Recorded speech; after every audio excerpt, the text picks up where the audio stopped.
లోకంలో పడుపు వృత్తి చేసుకునే నీలాంటి ఆడవాళ్లను నమ్మకూడదని నాకు బాగా తెలుసు. అయినా నీ మాట నమ్మాను. అందుకు మంచి బుద్ధే చెప్పావు. నిజం కోర్టులో చెప్పనని ఆ రోజు నాతో చెప్పొచ్చుగా. బాత్రూంలో పడ్డానని ఎందుకు అబద్ధమాడావు? ఏం చేయమంటారు? నేను కోర్టులో నిజం చెప్తానన్నందుకే నాకీ పరిస్థితి వచ్చింది. నేను నిజం చెప్పుంటే వాళ్ళు నన్ను చంపేసి ఉండేవాళ్ళు. ఎవరు వాళ్ళు? చెప్పు. అది చెప్పు. వాళ్ళు చూడండి, నాకు మిగిలిందల్లా నా బిడ్డ ఒక్కతే. దానికోసమైనా నేను ప్రాణాలతో ఉండాలి. దయచేసి ఇక్కడి నుంచి వెళ్ళిపోండి. మీకు దండం పెడతాను.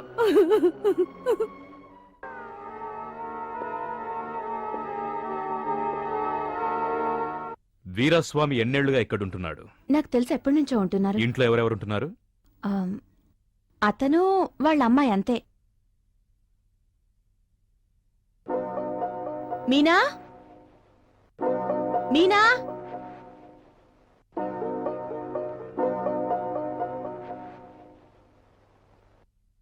నాన్నున్నాడా? ఉన్నారమ్మా.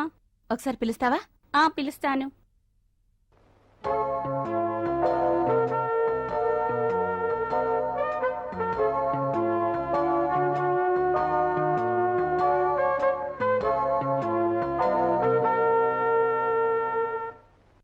ఏం కావాలి?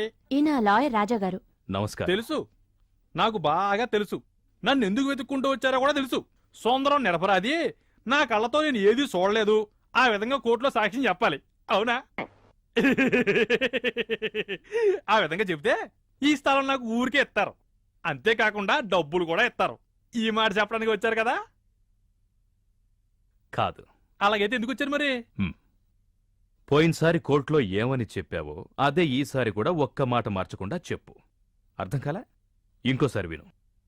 ఆ రోజు సుందరానికి అగెనెస్ట్గా ఏమని సాక్ష్యం చెప్పావో అదే విధంగా ఈసారి కూడా నువ్వు చెప్పాలి. సార్, ఏంటి అలా చెప్పమన్నారు? ఇంకేం చెప్పమంటావు? మనం కాళ్ళు పట్టుకున్నా వాడు మార్చి చెబుతాడా? వాడు మళ్ళీ అదే చెప్తాడు. వాడు ఈసారి అదే చెప్తే? చెప్పని. వాడేం చూశాడో అదే చెప్తే చాలు.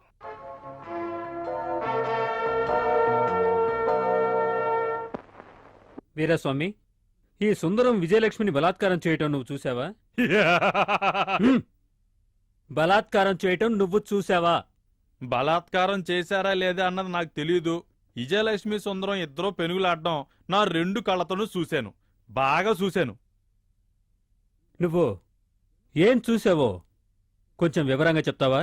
చెప్తానండి. ఆవిడ చచ్చిపోయిన రాత్రి, అదేనండి, ఒంటికి వెళ్ళడం కోసం నేను తలుపు తెరిచి ఇంట్లోంచి బయటికి వచ్చాను.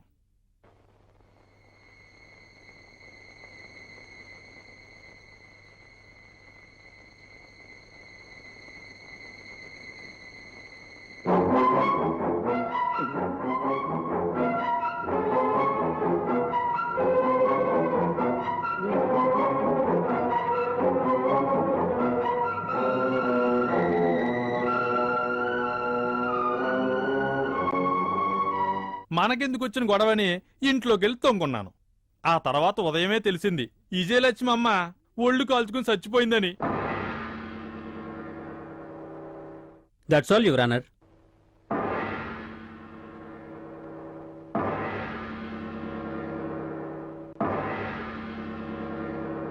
ఏనెందుకు లేచాడండి?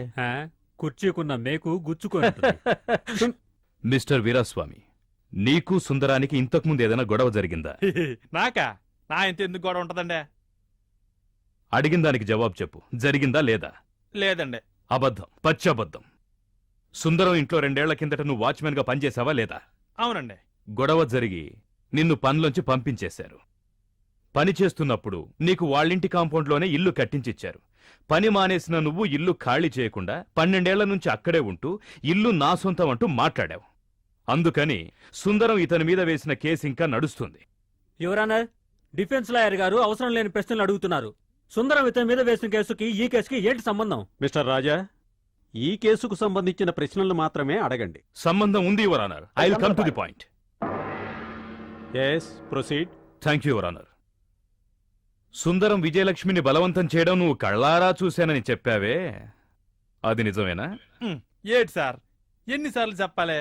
చూశాను. సుందరం విజయలక్ష్మిని బలాత్కారం చేయడం నా కళ్ళారా చూశాను. కొంచెం సేపు అయిన తర్వాత లేదని చెప్పావుగా. ఏటి సార్ మీరు అలా అంటారో? నేను చెప్పేది నిజం తప్ప ఏది చెప్పట్లేదు. ఇది కోర్టు, మర్యాదగా మాట్లాడడం మంచిది.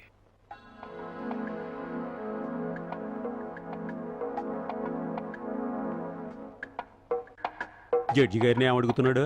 డబ్బులు అడుగుతున్నాడు. ఛీ, నోర్మై. You can proceed mister Raja. Thank you, your honour.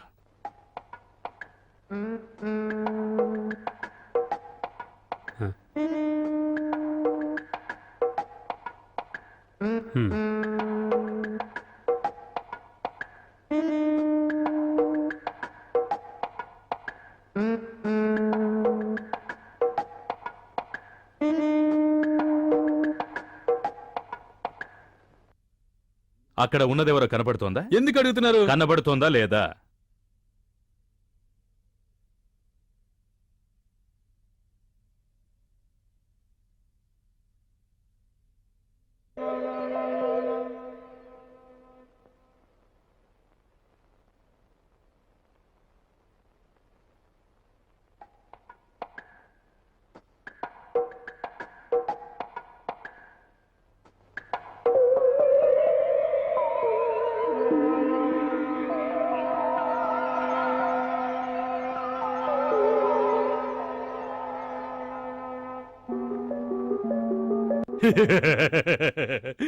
అరేరే, ఇది నా కూతురు మీనా కదా? నీ ఇంటికి సుందరం ఇంటికి మధ్య ఎంత దూరం ఉంటుంది? ఎంత దూరం ఉంటదండి? పిలిస్తే పలికి ఎంత దూరం? సుమారు 300 మీటర్లుంటుందా? అబ్బే, ఈ మీటర్లో మనకు తెలియదండి సారు. ఇదేంటో తెలుసా? Objection your honour. ఇదంటే అది కాదు సార్, మూర సార్. ఎంతుంటుంది? మోర్లో గేర్లో అంటే నేను కొలిసి చూడలేదు కానండి. ఉజ్జాయింపుగా అంటే మన కోర్టు గేట్ దగ్గర నుంచి ఇక్కడ వరకు ఉంటుందండి. Approximately 500 feet, your honour. పట్టపగలే ఇంత దగ్గరగా ఉన్న నీ కూతుర్నే కళ్లద్దాలు వేసుకొని చూసిన నువ్వు, దీనికన్నా 10 రెట్ల దూరంలో ఉన్న సుందరం ఇంట్లో, అది రాత్రిపూట కళ్లద్దాలు వేసుకోకుండా సుందరం విజయలక్ష్మిని బలాత్కారం చేసింది ఎలా చూడగలిగావు?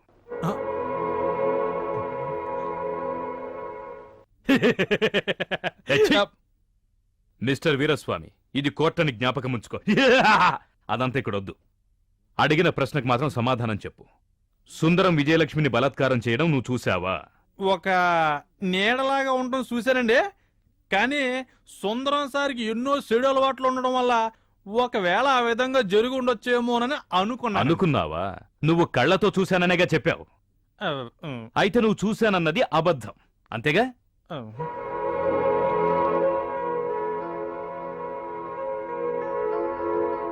నీకు సుందరానికి ఉన్న విరోధం వల్ల నీతో అబద్ధం చెప్పించారు. యువర్ ఆనర్, మిస్టర్ రాజా ఏవేవో ప్రశ్నలు అడిగి నా సాక్షిని భయపెడుతున్నారు. నేను ఏవేవో ప్రశ్నలు అడిగి భయపెట్టడం లేదు. ఏది కావాలో అదే అతన్ని అడుగుతున్నాను. సరిగ్గా సమాధానం చెప్పకుండా గుటకలు మింగే ఇతన్ని తప్పుడు సాక్ష్యం చెప్పడానికి రమ్మనే ముందే ఆలోచించాలి. ఈ విధంగా అడిగితే ఈ విధంగా చెప్పాలని ట్యూషన్ ఇవ్వాలి. అదొదిలేసి ఇప్పుడు సాక్షిని భయపెడుతున్నాడు, బెదిరిస్తున్నాడు అని చెప్తే లాభం లేదు mister Chandram. That's all, your honour.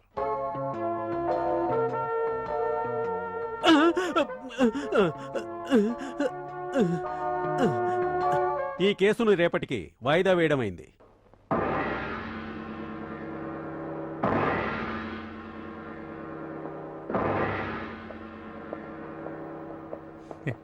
Well done mister Raja.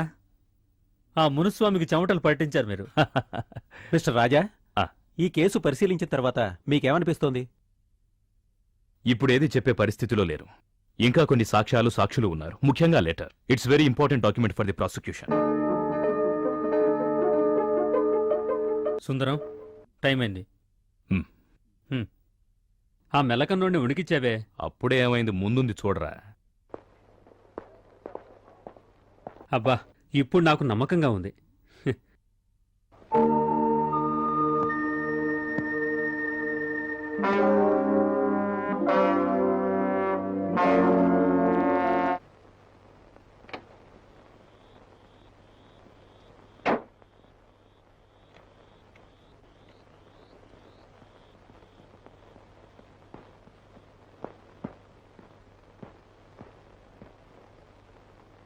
Alan, Shekhar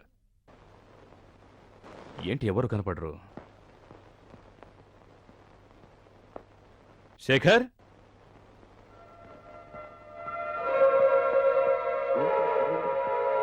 Shekhar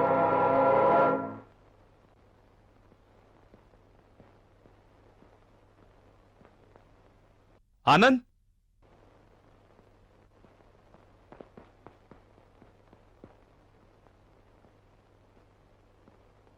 Shekhar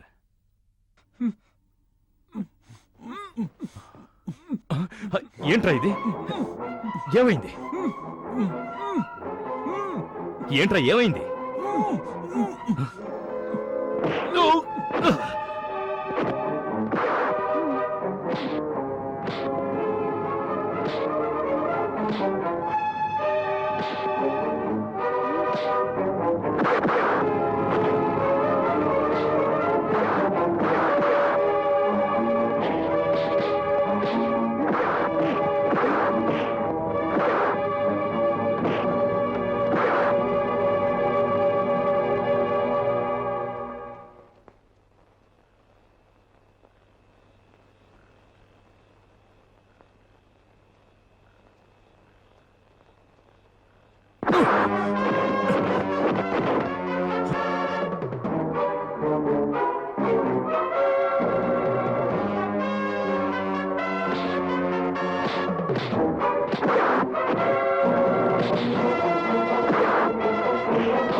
Hema, Vijayalakshmi room కొంచెం చూడాలి. హేమ రా. ఏంటి శేఖర్? ఎవరికి తెలుసు వీడి మనసులో ఏముందో ఎవ్వరూ తెలుసుకోలేరు. కోర్టులోంచి బయటకు వచ్చాం, సడన్ గా రారా అని ఇక్కడికి తీసుకొచ్చాడు. ఏమయ్యా, ఎవరో రాణి అనేది కోర్టుకొచ్చి నిజం చెప్తుందన్నావే, చెప్పిందా? చెప్పదు. అదెందుకు చెప్తుంది? అయినా మన హేమ మొదటి నుంచి మొత్తుకుంటూనే ఉంది. మీరు వింటేగా ఆ రాజాని నమ్మొద్దు నమ్మొద్దు అని. ఆ? దానికన్నా బెటర్ ఏంటంటే 1000 రూపాయలు ఇచ్చి కాశీ రామేశ్వరం బస్సులో టూరుకు తీసుకెళ్లి అక్కడే వదిలేసి వస్తే దరిద్రం వదిలిపోతుంది. అవును, ఈ వెటకారానికి ఏం